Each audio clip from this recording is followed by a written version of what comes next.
Shalom, shalom, ¿cómo están?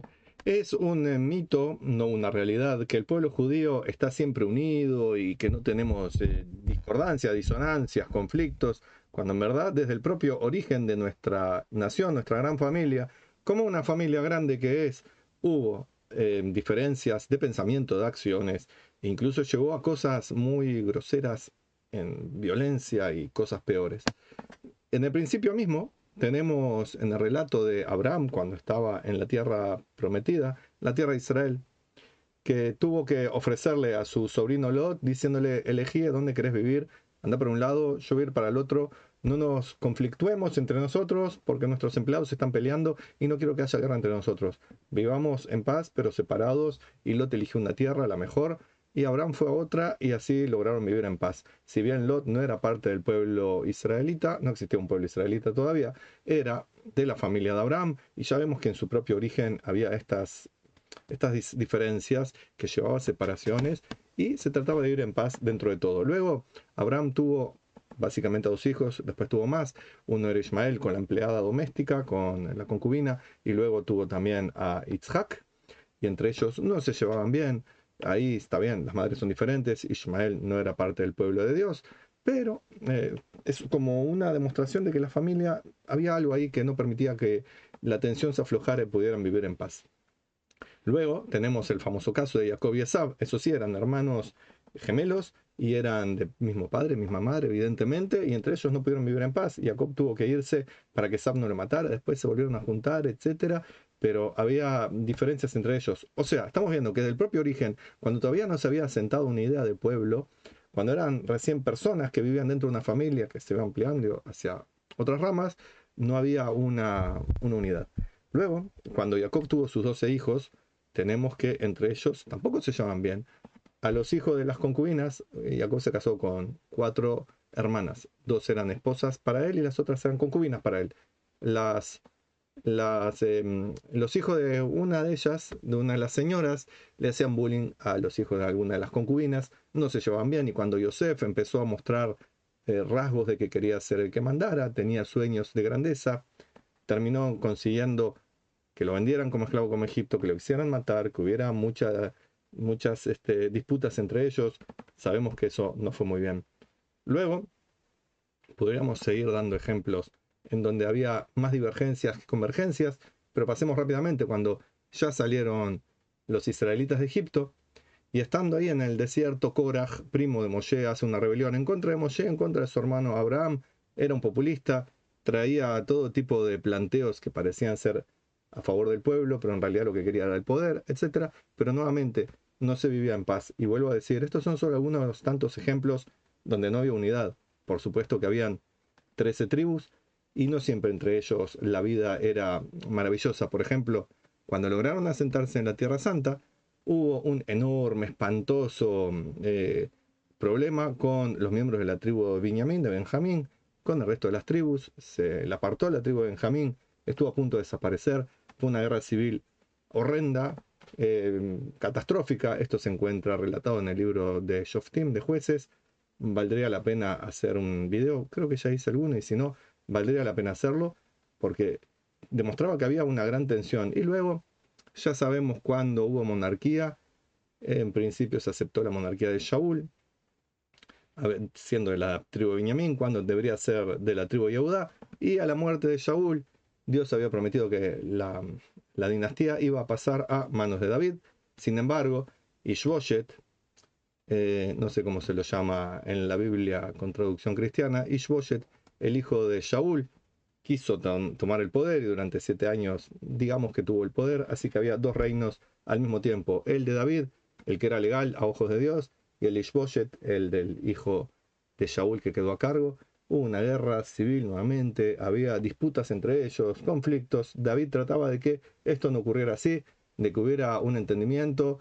Logró mover fichas políticas, etcétera, porque él sabía que la promesa era para él sabía que tenían que convivir en paz y no quería hacerle daños a los que iban a ser sus súbditos, que en definitiva también eran hermanos de su pueblo. Pero hubo una guerra de 7 años que fue bastante tremenda, lo cual siguió generando divisiones internas. A la muerte de David, el reino se mantuvo con Shlomo, pero las tensiones comenzaron a subir por varios motivos hasta que a la muerte del mismo de Shlomo, el reino se dividió en dos reinos, el norte y el sur, 10 tribus para arriba, 2 tribus para abajo. Las 10 tribus y las 2 tribus no se llevaron bien un montón de veces, otras concordaban, otras se atacaban entre ellos y traían aliados para pelearse entre ellos, otras se juntaban para pelear contra los de afuera. No era una vida en paz y pacífica entre las tribus de Israel, el reino de arriba, llamado Efraín, Israel, Samaria, Shomrón, y las tribus de abajo del reino de Judá, Está el exilio. Al momento en que se les permitió volver del exilio de Babilonia, un grupo decidió volver, muy pequeño, el otro decidió estar en Babilonia. Cuando llegaron, tuvieron conflictos nuevamente, no con los que estaban en Babilonia, sino con la gente que no era hebrea, ni israelita, ni judía, y que se creían los dueños de la tierra. Se hicieron llamar samaritanos, que no tenían nada de samaritanos, pero ocuparon el lugar de los verdaderos samaritanos. Así que vemos que una y otra vez había conflictos entre el pueblo judío y algunos de los vecinos, pero también conflictos internos. Cuando llegó la época del Segundo Templo y conquistaron las huestes helénicas, hubo un grupo que pasó a ser como partícipes de las cosas helénicas, favorecían la cultura helenista, querían la conquista y estaban felices con ellas. Otros decían, no tenemos más remedio que aceptar la realidad tal cual es, y otro grupo se levantó en armas, un pequeño grupo, los Hashmonaim, también llamados Macabeos, los cuales lograron una pequeña victoria que luego se convirtió en una gran victoria. Para eso tenemos la fiesta de Hanukkah, que comienza la semana que viene. Y en esa época también fue que comenzó a gestarse los famosos grupos que más tarde son mencionados en el Nuevo Testamento y que todavía gente cree que existen esos grupos con esos nombres, los fariseos, los saduceos, los esenios, y estaban los celotes o celotas. Eran 4 grupos grandes, famosos, de los cuales vamos a mencionar rápidamente ahora. Estos grupos surgieron porque los jasmoneos macabeos eran Kohanim, eran sacerdotes. Y se quedaron con el gobierno también, con el poder político, cuando el poder político correspondía a descendientes de la familia del rey David de la tribu de Judá. Y no correspondía de ninguna manera que sacerdotes ocuparan el gobierno político, no era lo que Dios quería, no es lo que Dios pretende para el pueblo judío, no quiere que los sacerdotes reinen ni que los reyes sacerdoticen. Entonces acá los jasmoneos, después de haber ganado la guerra, tenían que haber dicho, ok, vamos a encargarnos de darle el poder a quien corresponda, pero no fue así, lo cual comenzó a suscitar todo tipo de entuertos, guerras, conflictos, aparecieron una sociedad fragmentada, gente que apoyaba a un grupo de los jasmoneos, un grupo apoyaba al otro, entre que se peleaban entre ellos, llamaron a los romanos para ver que los romanos pusieran orden, así que los romanos vinieron en paz y luego los romanos se quedaron con el poder. Estos grupos entre ellos, los saduceos que apoyaban el linaje, eran del linaje sacerdotal y apoyaban más la Torá escrita que la oral, tenían más preferencia por el ritual, tenían más apoyo por la clase alta, querían todo tipo de beneficios para la gente de la clase alta y también querían mantener el poder que sostenían los jasmoneos. Por el otro lado estaban los fariseos, los prushim, que esta gente lo que quería era mantener ahora un gobierno que fuera estable, que no se metieran cosas espirituales, que fuera un gobierno que gobernara precisamente y que las cosas del templo se quedaran para el templo, pero que pasara el poder espiritual hacia los sabios, hacia los que ahora estaban manteniendo la tradición oral. Por ello, esto era más representativo de las clases medias y bajas de la sociedad, de los judíos comunes, no de las clases altas, y que favorecían los emprendimientos, eran como los libertarios de aquella época, con una interpretación más adecuada de la tradición, con una necesidad de convivir con la realidad en la que estaban sin estar petrificados en su ritual. Cuando hoy en día se usa la palabra fariseo como un insulto, es no conocer la realidad de las cuestiones. Y estos eran los dos grupos grandes. Estaba otro grupo que era el de los eseños, un grupo que se apartó de los demás porque estaban asqueados de tanto división, de tanta guerra, de tanto conflicto. Tenían sus propias ideas acerca de cómo debía ser el ritual, de cómo eran los tiempos, de cómo mantener la tradición, así que se fueron a vivir al desierto, muchos de ellos hacían sus propias formas de vida, y estaban los celotes, que era otro grupo, que eran el grupo radical, el grupo que se dedicaba a hacer también atentados y etcétera. ¿Por qué? Porque querían la libertad, era un grupo más bien activista político. Todos esos grupos desaparecieron, no existen más, eran una realidad en el año 100 antes de la era común, llegaron hasta el año 100 de la era común, pero desapareció toda idea de que esto sigue existiendo, que hay fariseos, de que hay saduceos, ya no existe eso, hace muchos milenios, no tiene ninguna razón de ser. Por supuesto que como acá no terminó la historia, porque con el paso del tiempo, estoy haciendo un salteo, son como 4000 años de historia, comprenderán que no puedo contar todo, cuando lo que empezó a predominar ahora es la diáspora. ¿Por qué? Porque los romanos echaron a los judíos de la tierra, su mayoría les prohibieron volver, entonces ahora había que organizarse de una manera. Y entonces, ¿cuál fue el problema acá? Que un grupo se convirtió en los que creían que solamente había que seguir la Torá escrita, los caraítas, otros decían, tenemos que seguir con la tradición oral, hacer de la Torá que sea viva, no una cosa petrificada. Hubo diferencia entre caraítas y los rabínicos, y luego también se separaron judíos ashkenazim y sefaradim, de acuerdo a donde vivían, tenían sus propias costumbres, la raíz común, cosas que los mantenían unidos, pero tenían diferentes tradiciones y no se peleaban entre ellos, pero a lo largo de los siglos empezó a haber también conflictos entre distinciones, por qué se hacía así, por qué se hacía así.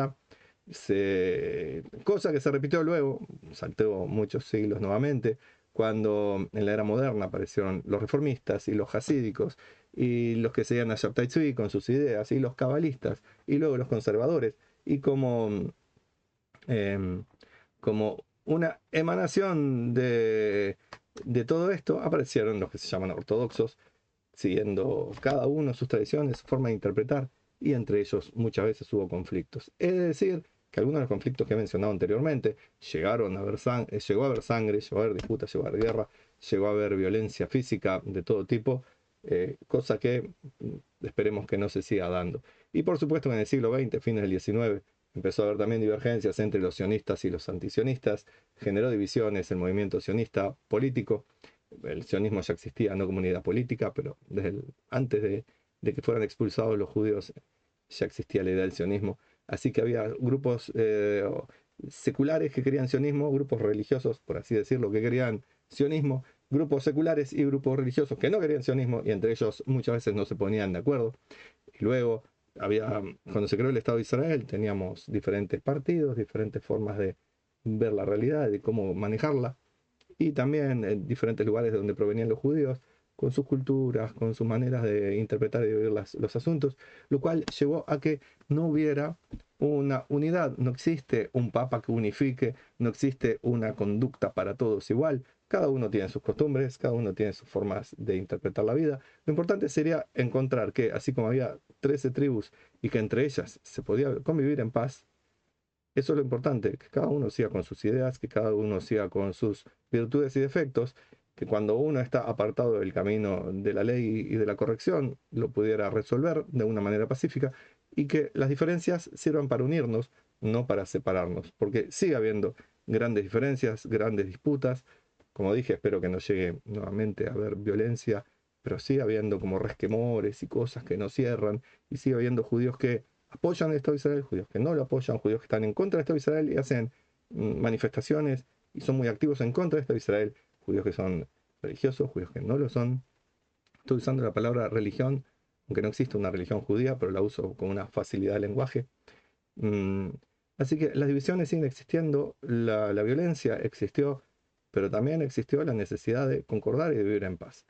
Este fue un breve raconto de 4000 años de historia, tratando de ver de que, a pesar de las divisiones y de los conflictos, la idea subyacente es lograr encontrar la unidad con nuestras diferencias para así fortalecernos mucho más. Si llegaste hasta aquí, me encantaría escuchar tus comentarios, los leeré, quizás los comente a mi vez, y te deseo shalom y bendiciones.